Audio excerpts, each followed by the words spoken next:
we were hoodwinked as a community and as a nation to elect a president who is a liar, a president who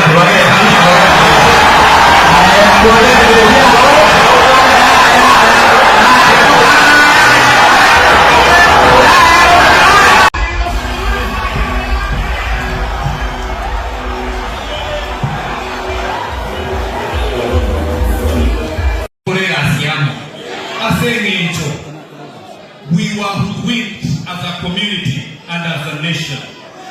to elect a president who is a liar, a president who has